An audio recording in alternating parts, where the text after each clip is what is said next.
Titik balik Ferry Unardi. Traveloka adalah kesalahan terbesar dalam hidup.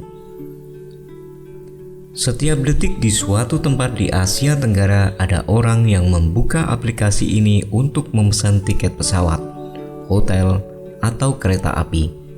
Aplikasi ini tak lain adalah Traveloka. Valuasinya pernah menembus lebih dari 1 miliar dolar Amerika. Status unicorn yang hanya diraih segelintir startup di Indonesia. Aplikasinya sudah diunduh puluhan juta kali.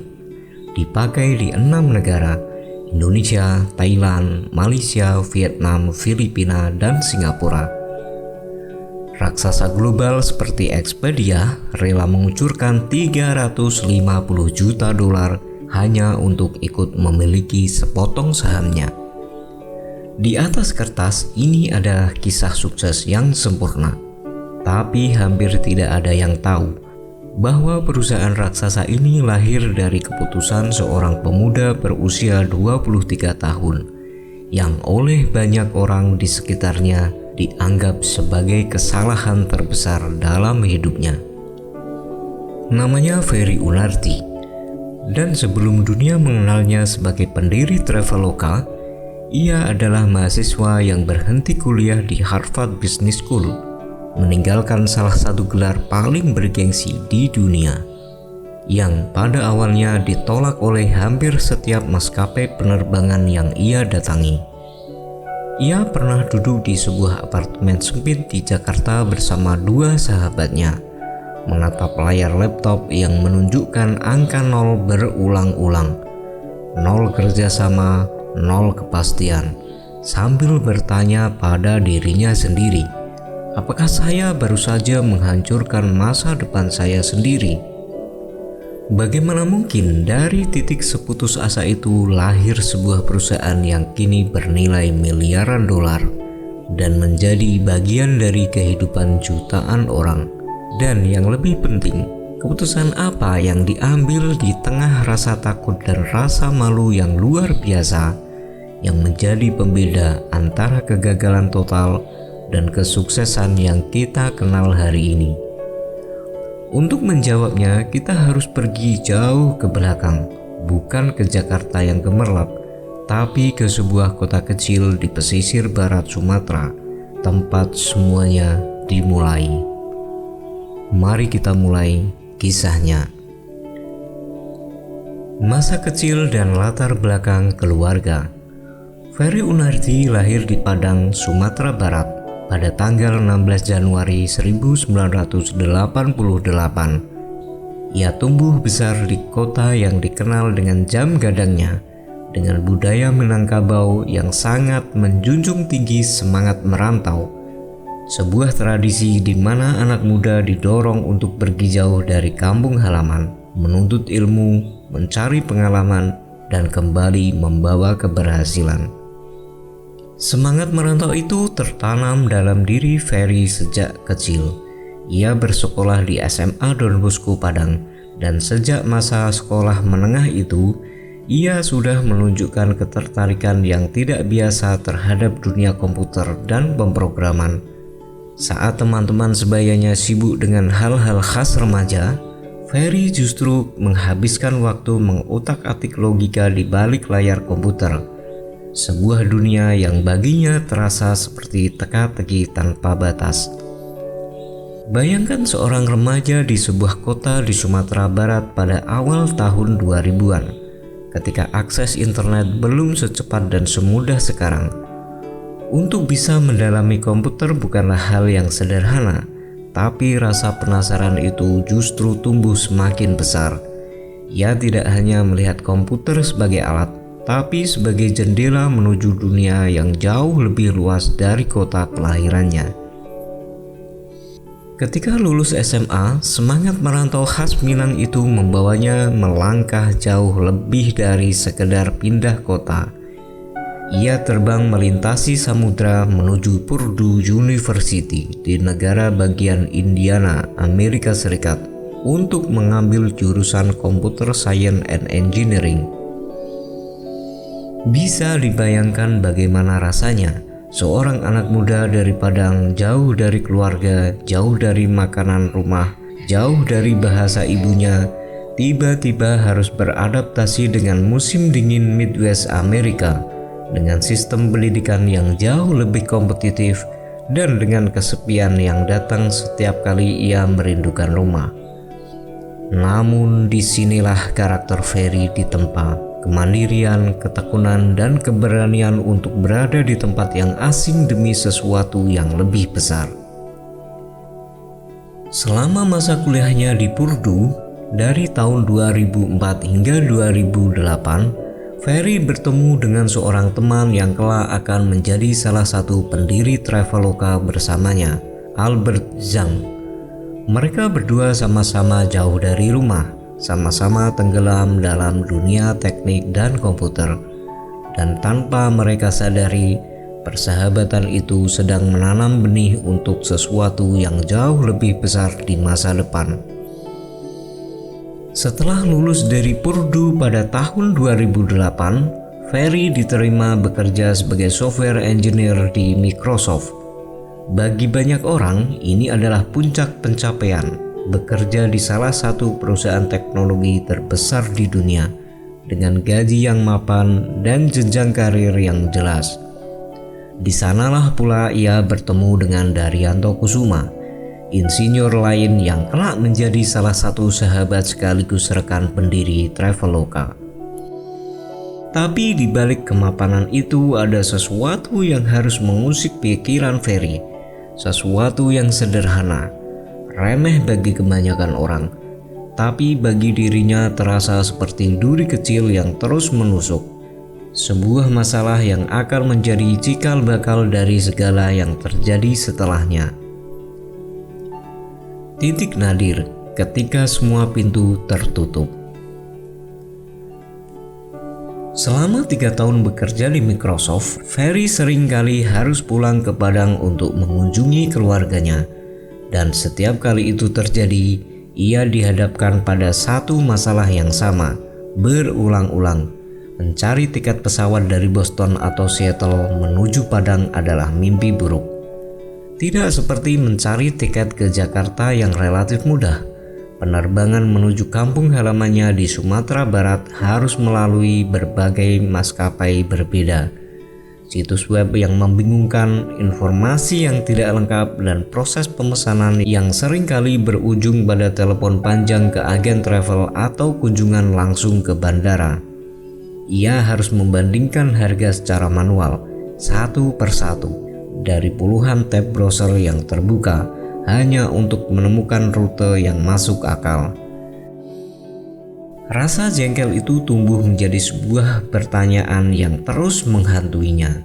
Mengapa mencari tiket pulang ke rumah sendiri harus serumit ini? Di titik inilah keresahan pribadi mulai berubah menjadi ide bisnis. Namun sebelum ide itu bisa terwujud, Ferry harus melalui babak paling berat dalam hidupnya. Babak yang penuh keraguan, rasa malu, ketakutan yang nyaris membuatnya menyerah. Setelah 3 tahun bekerja di Microsoft, Ferry mulai merasa gelisah. Ia menyadari bahwa sebagai seorang programmer, ia bukanlah yang terbaik di antara ribuan insinyur brilian di perusahaan sebesar itu. Perasaan itu bukan sekedar rasa rendah diri biasa. Itu adalah keresahan eksistensial seorang anak muda yang bertanya-tanya, apakah ini benar-benar jalan hidup saya?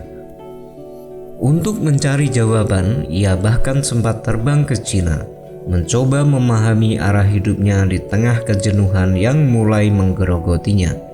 Di titik ini, banyak orang akan memilih jalan aman, tetap bekerja, menabung, menunggu promosi. Tapi Ferry memilih jalan yang jauh lebih berisiko. Ia mendaftar dan diterima di program MBA Harvard Business School, berniat melengkapi kemampuan tekniknya dengan pemahaman bisnis yang lebih dalam.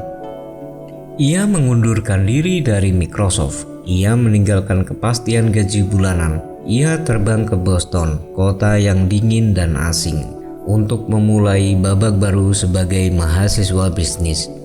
Namun disinilah ironi besar dalam hidupnya dimulai. Belum genap 1 semester ia menjalani perkuliahan di Harvard, Ferry justru semakin yakin bahwa gelar MBA bukanlah tujuan akhirnya. Ia mulai iseng memperjualbelikan tiket penerbangan kecil-kecilan sebagai eksperimen bisnis pribadi. Dan semakin ia mendalami masalah pemesanan tiket ini, semakin ia yakin bahwa ada peluang besar yang belum tergarap di Indonesia. Bayangkan posisi Ferry saat itu.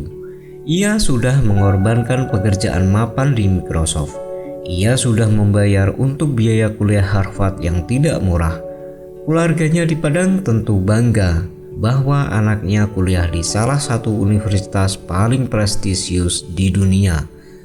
Bagi banyak keluarga Indonesia, nama Harvard adalah simbol pencapaian tertinggi, jaminan masa depan yang cerah. Dan di tengah semua itu, Ferry harus menghadapi kenyataan pahit.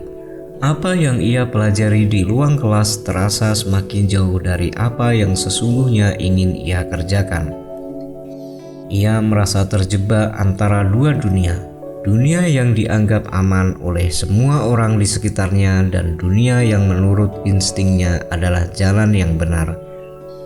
Di usianya yang baru 23 tahun, ia dihadapkan pada pertaruhan besar, melanjutkan pendidikan bergengsi yang membanggakan keluarga dan menjamin status sosial, atau meninggalkan semuanya untuk mengejar sebuah ide yang saat itu hanya berupa uji coba kecil menjual tiket pesawat.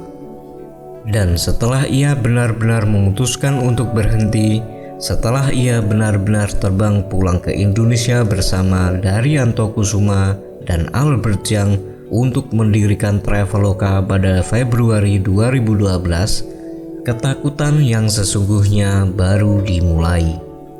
Bayangkan malam-malam pertama di Jakarta, 3 anak muda menyewa sebuah apartemen kecil, membawa modal awal berupa 3 unit laptop dan sebuah keyakinan yang jujur saja mulai goyah setiap hari. Mereka merilis Traveloka sebagai meta search engine, mesin pencari yang membandingkan harga tiket dari berbagai maskapai, mirip seperti yang dilakukan Kayak atau Skyscanner di luar negeri. Tapi kenyataan di Indonesia jauh lebih pahit. Tidak ada satupun maskapai penerbangan besar yang mau bekerja sama dengan mereka. Trafik situs mereka masih kecil. Belum ada nama besar yang mau mempertaruhkan datanya pada startup baru yang didirikan oleh 3 anak muda tanpa pengalaman bisnis yang nyata. Coba rasakan bagaimana rasanya Ferry saat itu. Ia yang dulu duduk di ruang kelas Harvard dikelilingi calon-calon eksekutif dunia, kini harus mengetuk pintu perusahaan maskapai satu persatu dan ditolak berkali-kali. Ada rasa malu yang menyelinap. Bagaimana menjelaskan kepada keluarga di Padang bahwa ia meninggalkan Harvard untuk sebuah situs yang bahkan belum menghasilkan apa-apa? Ada rasa takut. Bagaimana jika semua tabungan habis dan mereka harus pulang dengan tangan kosong, dan ada rasa sendirian karena pada akhirnya keputusan ini adalah keputusannya sendiri, keputusan yang tidak bisa ia bagi bebannya dengan siapapun kecuali 2 sahabatnya yang sama-sama mempertaruhkan segalanya. Traveloka saat itu hanya beranggotakan 8 orang. Ruang kerja mereka jauh dari kata mewah. Tidak ada suntikan dana besar, tidak ada sorotan media, tidak ada jaminan bahwa esok hari situs mereka masih akan online. Hanya ada 3 anak muda, 3 laptop, dan sebuah keyakinan yang setiap hari diuji oleh penolakan demi penolakan.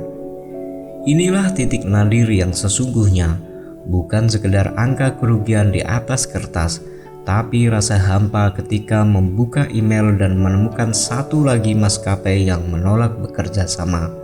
Rasa cemas ketika melihat saldo rekening yang terus menipis. Rasa ragu yang muncul di tengah malam ketika pertanyaan muncul, apakah ini keputusan yang salah? Titik balik keputusan yang mengubah segalanya. Industri travel tech di Amerika Serikat sedang mengalami momentum besar. Ia merasa jika ia menunggu terlalu lama, menyelesaikan gelar MBA-nya 2 tahun lagi, peluang itu akan hilang, direbut orang lain, atau pasar Indonesia sudah keburu diisi oleh pemain lain yang lebih dulu bergerak. Keputusan untuk berhenti kuliah di usia 23 tahun adalah keputusan yang bagi kebanyakan orang terdengar gegabah. Namun keputusan meninggalkan Harvard hanyalah pintu masuk. Titik balik yang sesungguhnya menyelamatkan Traveloka dari kehancuran total datang setahun kemudian, saat perusahaan berada di ambang kegagalan karena tidak ada maskapai yang mau bekerja sama. Pada pertengahan 2013, di tengah tumpukan penolakan dan tekanan finansial yang kian menghimpit, Ferry dan kedua rekannya duduk bersama dan melakukan sesuatu yang jarang dilakukan pendiri startup yang sedang panik. Mereka berhenti sejenak dan benar-benar mendengarkan penggunanya. Mereka menyadari sebuah kesalahan mendasar dalam model bisnis mereka. Sebagai meta search, Traveloka hanya membantu pengguna membandingkan harga lalu mengarahkan mereka ke situs maskapai atau agen lain yang benar-benar membeli tiket. Tapi Ferry dan timnya menemukan sesuatu yang jauh lebih penting. Masalah sesungguhnya bukan hanya menemukan tiket termurah, tapi proses transaksi itu sendiri yang berbelit dan tidak nyaman, terutama bagi pengguna Indonesia yang saat itu belum semuanya memiliki kartu kredit. Maka di tengah kondisi keuangan yang menipis dan tanpa jaminan bahwa langkah ini akan berhasil, Ferry mengambil keputusan yang mempertaruhkan segalanya sekali lagi, mengubah total model bisnis Traveloka dari sekadar mesin pencari perbandingan harga menjadi online travel agency, di mana pengguna bisa langsung memesan dan membayar tiket dalam satu tempat tanpa harus berpindah ke situs lain. Ini bukan keputusan kecil. Ini berarti membangun ulang hampir seluruh sistem, mengintegrasikan metode pembayaran lokal seperti transfer bank dan pembayaran tunai lewat gerai Indomaret dan Alfamart. Sesuatu yang krusial mengingat banyak calon pengguna Traveloka saat itu belum memiliki kartu kredit. Alih-alih terus mengemis kerjasama dari maskapai yang skeptis, Ferry mengambil pendekatan yang jauh lebih cerdas. Fokus membangun produk yang benar-benar dicintai pengguna terlebih dahulu. Ia percaya bahwa jika basis pengguna terus tumbuh dan pengalaman pemesanan semakin mulus, maskapai pada akhirnya akan datang dengan sendirinya. Strategi ini terbukti menjadi taruhan yang tepat. Perlahan tapi pasti, seiring bertambahnya volume pemesanan yang berhasil diproses Traveloka secara mandiri, satu persatu maskapai yang dulu menolak mulai berbalik arah, mendekati Traveloka untuk menjalin kerjasama resmi. Kebangkitan dari ruang sempit menuju panggung Asia Tenggara. Begitu Traveloka bertransformasi menjadi platform pemesanan langsung pada 2013, momentum mulai berbalik. Dukungan modal juga mulai berdatangan. Pada November 2012, Traveloka sebenarnya sudah mendapatkan pendanaan awal dari East Venture, modal yang jumlahnya tidak diungkapkan ke publik, namun cukup untuk menjaga perusahaan tetap hidup di masa-masa tersulit. Kemudian pada pertengahan Agustus 2013, Global Founders Capital, perusahaan modal Ventura yang didirikan oleh Somewhere bersaudara, menyuntikkan investasi seri A ke Traveloka. Ini menjadi investasi pertama Global Founders Capital di kawasan Asia, sebuah pengakuan besar terhadap potensi yang mereka lihat dalam bisnis Ferry dan timnya. Dengan modal segar dan model bisnis baru yang jauh lebih solid, Traveloka mulai tumbuh dengan kecepatan yang mengejutkan. Pada 2014, mereka memperluas layanan dengan menambah fitur pemesanan hotel, sekaligus meluncurkan aplikasi mobile pertama mereka, Strategi mobile first ini terbukti jitu. Pada tahun 2015, aplikasi Traveloka telah diunduh sekitar 10 juta kali. Ekspansi regional pun dimulai. Pada 2015, Traveloka melangkah keluar dari Indonesia, memasuki pasar Thailand, Malaysia, Singapura, dan Vietnam, kemudian menyusul Filipina. Puncaknya datang dari Juli 2017. Traveloka mengumumkan telah mengumpulkan sekitar 500 juta dolar Amerika Serikat dalam setahun terakhir dari sejumlah investor global, termasuk Expedia yang menyuntikkan 350 juta dolar. Disusul Hill House Capital Group, JD.com, Sequoia Capital, dan tentu saja East Venture yang sudah bersama mereka sejak awal. Putaran investasi ini menempatkan valuasi Traveloka di atas 1 miliar dolar Amerika Serikat, secara resmi menjadikan Traveloka sebagai perusahaan unicorn, sejajar dengan nama-nama besar perusahaan di Indonesia lainnya seperti Gojek dan Tokopedia.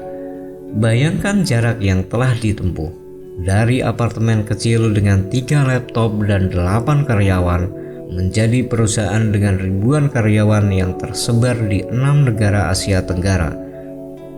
Traveloka terus berinovasi, memperkenalkan fitur-fitur pembayaran pay later, layanan Traveloka Experience untuk pemesanan aktivitas wisata, hingga kartu kredit hasil kerjasama dengan Bank Rakyat Indonesia dan Bank Mandiri.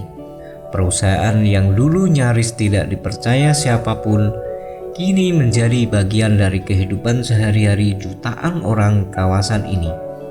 Mulai dari memesan tiket pesawat, kereta api, hotel, hingga membayar tagihan listrik dan BPJS. Tentu perjalanan tidak selalu mulus bahkan setelah menjadi unicorn. Ketika pandemi melanda pada 2020, Traveloka menghadapi ujian berat lainnya.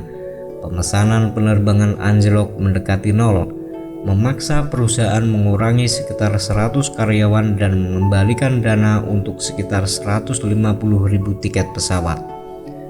Berkat kegigihan dan pencapaiannya, nama Ferry Unardi pun mendapat sejumlah pengakuan.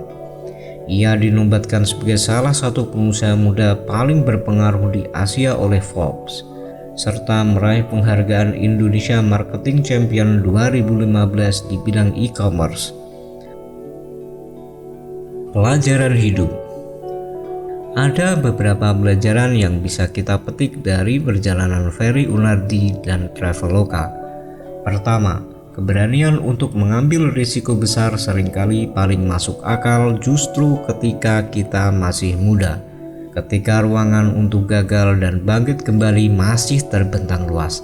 Namun keberanian ini harus dilandasi keyakinan yang telah diuji, bukan sekedar dorongan sesaat. Kedua, kegagalan awal ditolak berkali-kali oleh maskapai, kehabisan modal, merasa malu dan sendirian bukanlah akhir dari cerita. Justru dari titik nadir itulah lahir kejujuran untuk melihat kembali apa yang sesungguhnya dibutuhkan pengguna, bukan apa yang menurut kita seharusnya mereka butuhkan. Ketiga, dan mungkin ini pelajaran paling penting, keberhasilan besar jarang lahir dari satu keputusan tunggal yang gemilang. Ia lahir dari kesediaan untuk mengakui bahwa rencana awal keliru, dan keberanian itu membongkar total apa yang sudah dibangun demi membangun sesuatu yang benar-benar bekerja. Seperti keputusan Ferry dan timnya mengubah total model bisnis mereka di tengah kondisi yang paling tidak menguntungkan. Namun perlu diingat pula, perjalanan ini bukan tanpa pengorbanan besar. Ferry meninggalkan kepastian karir di Microsoft. Ia meninggalkan gelar bergengsi dari Harvard yang belum sempat ia selesaikan. Ia mempertaruhkan hubungan dengan keluarganya, taruhan yang belum tentu berbuah manis. Kisah Ferry Unardi dan Traveloka mengingatkan kita bahwa titik paling gelap dalam hidup seseorang seringkali adalah tempat di mana keputusan paling menentukan justru diambil. Bukan karena keadaan tiba-tiba membaik dengan sendirinya, Tapi karena di titik itulah seseorang dipaksa untuk benar-benar jujur pada dirinya sendiri tentang apa yang salah dan apa yang harus diubah. Terima kasih sudah menyaksikan kisah ini hingga akhir video. Jika kisah ini memberimu inspirasi untuk tidak menyerah dan mengutuk keadaan karena kegagalan demi kegagalan yang kamu rasakan, tidak ada salahnya memberi like di video ini. Jangan lupa tinggalkan komentarmu di bawah, share video ini ke keluarga dan orang terdekatmu, serta tekan tombol subscribe jika belum. Sampai jumpa di video inspiratif berikutnya.